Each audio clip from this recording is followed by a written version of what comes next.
Hi friends, welcome to my YouTube channel Mani Singh shorts. आपने केमती अच्छे आशा करछे आप सब भल थे। मुझे भी बहुत भल अच्छी, टे थंडा है कि देह खराब अच्छे कि बहुत भल अच्छी। देखिपे आम मान सब ये गोटे उत्सव चलती। यहाँ हूँ पोषण उत्सव, राष्ट्रीय पोषण मास। पुणी ये चली आम दीप प्रज्वलन देखिपे। ये समस्ते उपस्थित सब मेंबर चेयरपर्सन मैंने उपस्थित होकर दीप प्रज्वलन करुँच। दीप प्रज्वलन कर सभा आरंभ करुँच। देखिपे यहाँ हूँ पोषण मास। पोषण मास मांडिया उपकारिता विषय समस्त बुझेबा सभाटी रखाई।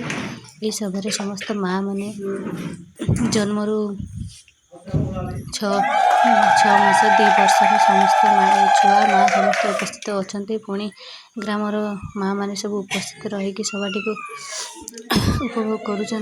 किशोरी बालिका माने गर्भवती प्रस्तुति समस्त नहीं कि मांडियार उपकारिता विषय जानवाई समस्त तत्पर अच्छा। देखिए समस्ते माँ मैंने भारी खुशी अच्छे। देखिए हुड़ समस्त स्वागत जनाते उत्सव समस्त जनवाई। जेहेतु उत्सव कराई समस्त मंगल बोली किपरि कले कौन कले माँ छुआ घर समस्त लोक मैंने किपरि सुस्थ सबल हो पारे से समस्त धारणा दिखाई।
हाय फ्रेंड्स, देखिपे ये आम पोषण माह चलती। आम मांडियार उपकारिता मांडियार लाभ लाभ विषय सब समस्त देखे କୁହାହେଉଛି। ମାଇଣ୍ଡର ଉପରେ ପ୍ରେଜେଣ୍ଟେସନ୍ ଚାଲିଛି। ପୋଷଣ ମାହ ମାନେ କ'ଣ ଖାଇଲେ ମାଆ ମାନେ ଛୁଆମାନେ ଜନ୍ମରୁ ବୃଦ୍ଧ ସମସ୍ତ ଲୋକମାନେ ଯେମିତି ସୁସ୍ଥ ରହିପାରିବେ ସେ ଉପରେ ସମସ୍ତଙ୍କୁ ଧାରଣା ଦିଆହେଉଛି। ଏଇଟା ସମସ୍ତ ଫଳ ପନିପରିବା ରଖା ହେଇକି ସମସ୍ତଙ୍କୁ କୁହାହେଉଛି ଯେ ସମସ୍ତେ ଏସବୁ ପନିପରିବା ଖାଇଲେ କିନା ତାଙ୍କୁ ପୋଷଣ ମିଳିବ। ସେଥିପାଇଁ ପନିପରିବା ସବୁ ରଖା ହେଇଛି। ଆଉ ପୁଣି ଦେଖିବା ତ ନ୍ୟାସନାଲ୍ ନ୍ୟୁଟ୍ରିସନାଲ୍ ମନ୍ଥ, ତ ଏଇ ସେପ୍ଟେମ୍ବର ମାସକୁ ଆମର ରାଷ୍ଟ୍ରୀୟ ପୋଷଣ ମାସ ଭାବରେ ପାଳନ କରାହେଉଛି। ଏଇଠି ସମସ୍ତ ପ୍ରକାର ଖାଦ୍ୟ ରଖାଯାଇଛି। ଯେଉଁ ଖାଦ୍ୟକୁ ଖାଇଲେ କି ସମସ୍ତଙ୍କ ପାଇଁ ଲାଭକାରୀ ହେଇପାରିବ ସେ ଉପରେ ସମସ୍ତଙ୍କୁ ବୁଝାହେଉଛି କ'ଣ ପାଇଁ ଖାଦ୍ୟ